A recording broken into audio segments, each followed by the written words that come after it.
Hi, I'm John Stevenson, and we're going to be looking at how to do a Hebrew word study in our continuing study of biblical languages. Here's an example, it's sort of a humorous one. Notice the word here is the English term scuba, of course, that stands for self-contained underwater breathing apparatus. But notice our would-be word studyist said, "This is the English word I want to get tattooed on my wrist. It means to keep breathing even though the water rises all around you." English is such a mystical, exotic language. They can fit so much meaning into so small a word. And of course, this is sort of a silly example, reminding us that we can, when we go to do a word study in English or Hebrew or any language, we can get a little carried away. So we have to be careful. Now, in any time we're going to do a word study, we start with the passage in question. Where does our word, of course, that's already going to be part of a larger sentence, but where does that word take place? How does it take place in the context of those verses? How does that word found and used by that same book of the Bible? For example, Genesis versus maybe the book of Joshua. Is it the same author? Because the same author might tend more often to use the same word in the same way. Is it the same genre? You might have the same author, but he's speaking prophetically and poetically in one section, and he's giving prose in another, and his language might be a bit different. His use of words might be a bit different depending upon the genre. Of course, we're talking about Hebrew word study, so I'm assuming we're speaking of the Old Testament and how does the Old Testament use that word, that phrase, that idea. But it's then we turn to other Hebrew literature and how, no, we don't have lots of very early Hebrew literature, but the Dead Sea Scrolls have given us an entire wealth of comparisons to use to see how certain Hebrew terms were used, at least in their day. Now, that's after the close of the Old Testament, so we recognize there is a bit of a gap there. But we can find other examples of Hebrew literature in certain inscriptions and things like that that have been found at an earlier date. Next, we look at ancient translations, and of course, the first translation we always look at is the Greek Septuagint, which in places can be very different from the Hebrew text. Now, I used to think that was because the Greek Septuagint just wasn't a very good translation. We have come now to find out that sometimes the Greek Septuagint will be giving us an alternate tradition that goes back to a different Hebrew text, which we may or may not have.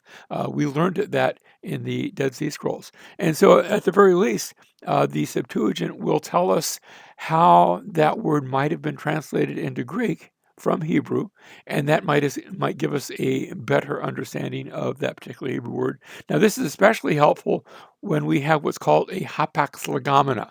A hapax legomena is a word that's only used one time in the entire Bible, and the Old Testament, especially in the prophets, we have dozens of these, probably many more than that, places where a term is only going to be used one time, and it might be a little difficult to determine its meaning. Finally, we look at other ancient related languages. Now, this can be a little bit hazardous because we moved out of Hebrew into other Semitic languages where a similar sounding word might have the same meaning, and sometimes that gives us a hint. And scholars certainly use those techniques. Now, when you're going to do your word study, you're going to have to start by choosing your word, and you want to choose wisely.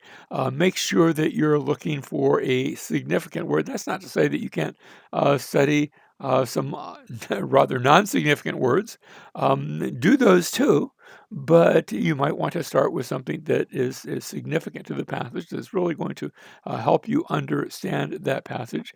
So you're doing that within the context of a certain passage, and it's going to be significant to that. Look for terms that are repeated, like I talked about those hapax legomena, the words that are only used once. It's going to be difficult to do a word study on that kind of word. So something that's repeated, you'll be able to consult multiple contexts to see how they are used. Ask, is this a figure of speech? A figure of speech might be something where a word can be used normally, like, for example, your nose. You can, gee, I have a nose. How can, and yet in English we talk about how he won by a nose, or he has a nose for trouble. You see how he might have an idea behind that. Hebrew, when you talk about the nose in Hebrew, you can be talking about anger. That's a figure of speech. And so you're asking, is there a figure of speech involved? Um, is the term unclear or puzzling or difficult? Is there something there just a bit difficult to understand? And maybe it's the context that is going to explain it. Maybe your word study itself will help to explain that. Next, we want to determine the meaning. You're going to look at the Hebrew words you're dealing with. So you might have started in English. You might have started, I want to look at the word for the idea for glory. And then I might go and find out that there are several Hebrew words that have been translated glory. There might be kabod, that's the one that I automatically think of, but other terms might have been rendered that way. So I'm going to be seeking to do a Hebrew word study, but in finding words that were virtually synonymous, that's actually helpful to find out my term and then to find out what other Hebrew words have the same general meaning. And then is there a shade of difference between one or the other? Now, to do this, to find my Hebrew word initially, if you're not able to look it up from your Hebrew text, and maybe you're relying on your help, so you'll go to Strong's Concordance, keyed to whichever translation you were using. I have a Strong's Concordance that's keyed both to the King James Version. I have one sitting right next to it that is keyed to the New International Version. And at my school, I have on the shelf one of the Strong's Concordances that is keyed to the New American Standard. So it will be keyed to different translations. Now I use that to look for my word and to see, is there a root word? Is there a term? And I might have a number of words that are very close to being the same.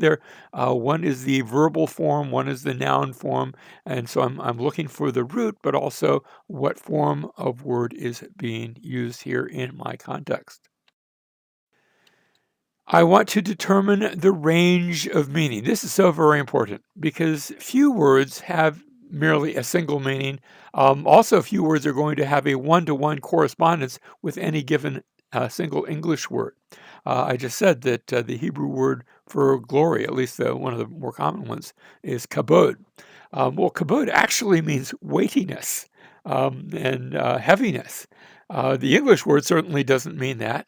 And so there's a range of meaning in Hebrew that does not transfer over to my English use.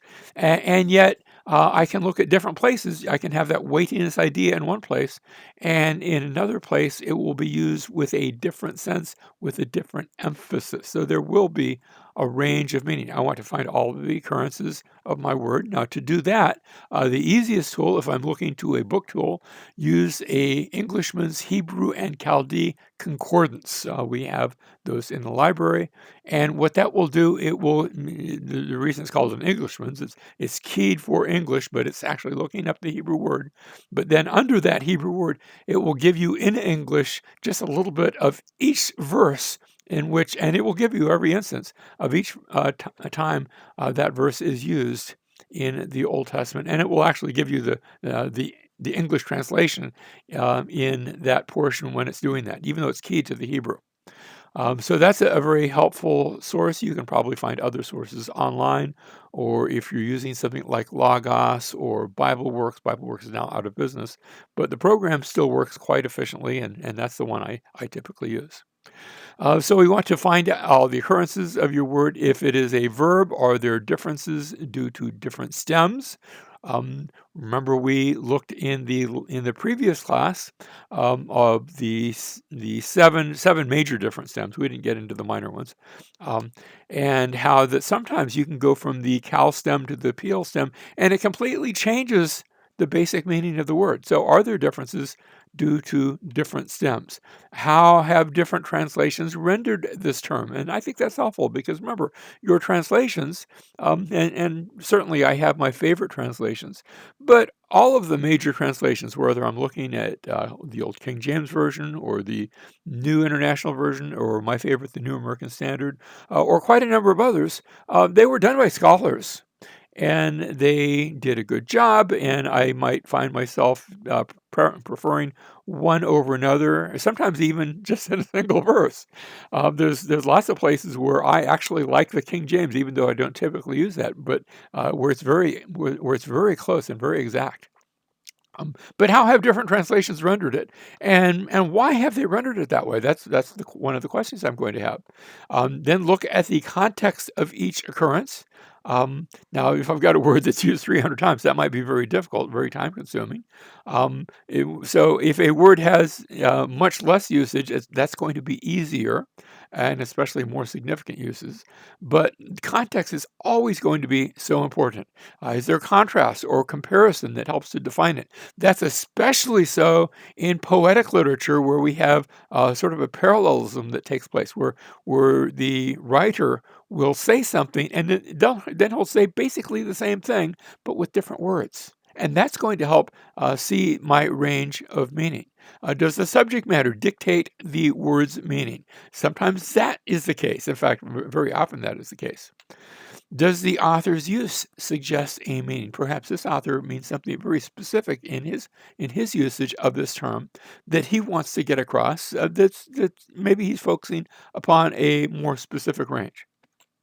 And finally, does the historical, cultural situation suggest a certain meaning? And so this is where archaeology and the study of ancient history come into play and help us to maybe better understand. For example, in the word covenant, the covenant idea was found all throughout the ancient world. And so even though I can be doing a word study of the Hebrew word berit, the Hebrew word for covenant, um, I, I can take into that the larger cultural milieu, the larger cultural world in which the covenant idea was a very commonly expressed idea.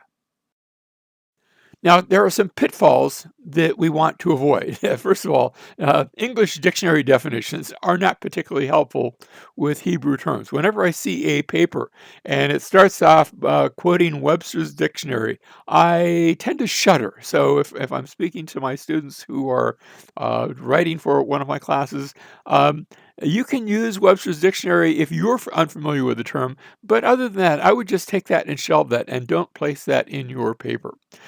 So they're not particularly helpful.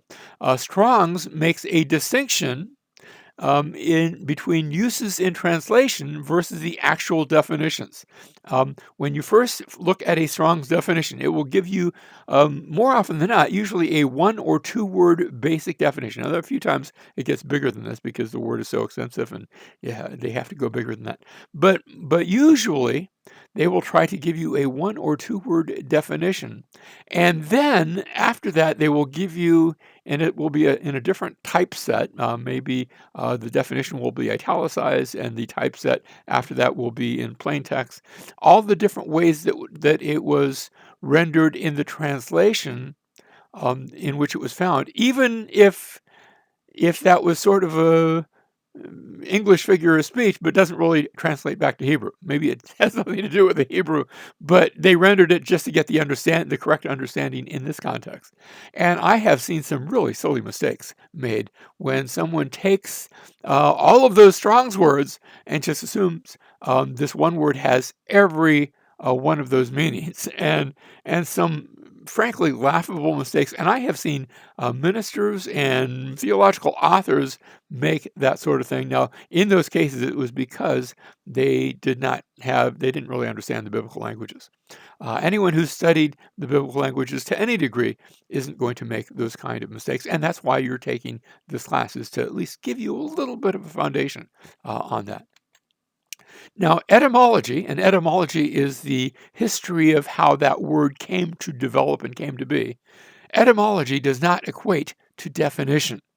So the history of the word doesn't necessarily tell us what the word means today. For example, I take the word butterfly. That's a great English word, but a butterfly has little to do with either butter or flies. Just taking the two parts of the word and defining them isn't helpful. Neither is it necessarily helpful. For example, I live in South Florida. I happen to live in a county called Broward County. By saying that, you can go back to that word county and look it up and see that counties, the term county means that it was ruled by a count. I do not live in a place that is ruled by a count or some sort of nobility like that. Even though that's where the word came from, it has nothing to do with today's definition. Root words sometimes have little bearing. Now, sometimes they can be a little bit helpful, but often they have little bearing on the words to which they're related. So use etymology with great care and intrepidation. Now, sometimes you will see people using etymology, and that's okay, but be careful because there can be a very big danger there. Context is always the larger issue, and I just want to stress that again and again and again. The big issue is the context of the term. Now, there are some helpful tools. We've mentioned a few of them. Let me mention a few more. The Brown Driver Riggs, those are the three authors involved. Hebrew and English lexicon. There are a number of good lexicons. There are certainly some others. This is considered one of the gold standards. Everybody else quotes from it. BDB for short, if you don't want to try to remember Brown, Driver, and Briggs. And they can be quite helpful. The theological word book, of the Old Testament and actually it was two of my professors, Dr. Lard Harris was my professor of Old Testament exegesis, and he's with the Lord now. Delightful scholar.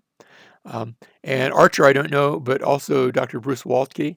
And so the three of them came together to edit it, and they actually had other people oftentimes write the articles there, and they go through a lot of it's not exhaustive, but they go through a lot of the major words of the Old Testament. My set is a 2-volume set. I think maybe nowadays you can find it in 1 volume. I've seen it even in 3.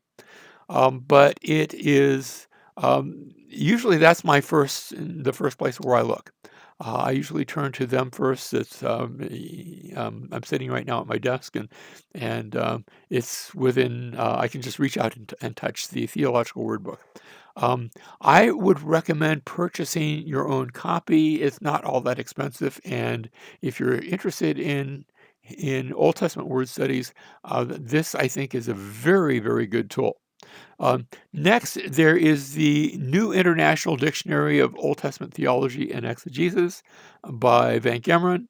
Van Gemeren, I'm not sure where he is today. He used to be at Reformed Theological Seminary up in Mississippi. I received my doctorate from Reformed Theological, but not at campus, so I did not meet him personally. But has done a great work. Notice it's 5 volumes, so what it does, it takes the theological word book and expands on that. It's quite a bit bigger and a bit more exhaustive. Hopefully not exhausting, but I think that's a good tool. And we have those at our school library. For those of you that are my own students, that is available to you. Now, for the closing minutes of our class, I'd like to look at wordplay. We're going to look at 2 different passages unrelated to each other. The first comes from the Song of Songs. The flowers appear on the earth, the time of the singing of the birds is come. And that's the phrase we're going to look at. And the voice of the turtle is heard in our land. Now, that phrase, the singing of birds is come. Ha-zamir. And it's a term that can describe one of 2 things completely unrelated to each other. It can refer to singing, or it can refer to pruning. Notice that birds is added by the translators. The word is italicized there. They're trying to be helpful, and you say, well, is it Is it the singing of birds? Of course, singing can have that idea. Notice the voice of the turtle is heard, so they're thinking, okay, animals are doing this. Um, but notice you have a reference to the flowers. Well, that sounds a little bit like pruning. And then you have the voice of the turtle. That sounds a little bit like singing. You say, well, which is it? And it might be that the same word is used to bring both ideas, that it's a little bit of a wordplay. It might be. Our second example comes from Zechariah chapter 3, beginning in verse 1. And this is a vision that Zechariah has, and he has a vision of Joshua the high priest. Now, this is not Joshua at the Battle of Jericho. This is the high priest in his day after they had come back from the Babylonian captivity, and they'd come back into the land, and they've been rebuilding, and they're actually discussing rebuilding the temple. But in this vision, he showed me Joshua the high priest standing before the angel of the Lord and Satan. Now, when you see the term Satan, it always has the article. So notice ha Satan. And so it's not just, we would say the Satan. Now, you don't normally use the article with a proper name. We typically, and the New Testament seems to take the same approach, we typically use the term Satan to describe the name of this individual, and it has become that. I'm not saying that's wrong, but in the Hebrew text, it's always the Satan, the enemy. Sometimes we say the accuser, and an enemy can be accusing, and an accuser can be an enemy, so perhaps some overlap there. But notice Satan standing at his right hand to Satan him, le sitnu, to Satan him. And so I want you to see the play on words with the name, that Satan was there to Satan him, the accuser was there to accuse him, the enemy was there to, this isn't good English, but I'm going to say it anyway, the enemy was there to enemy him. And so we have this play on words with his name that makes it stand out and helps us to see a little bit more. It doesn't change the meaning, but it helps us to see who and what this enemy is and what he does.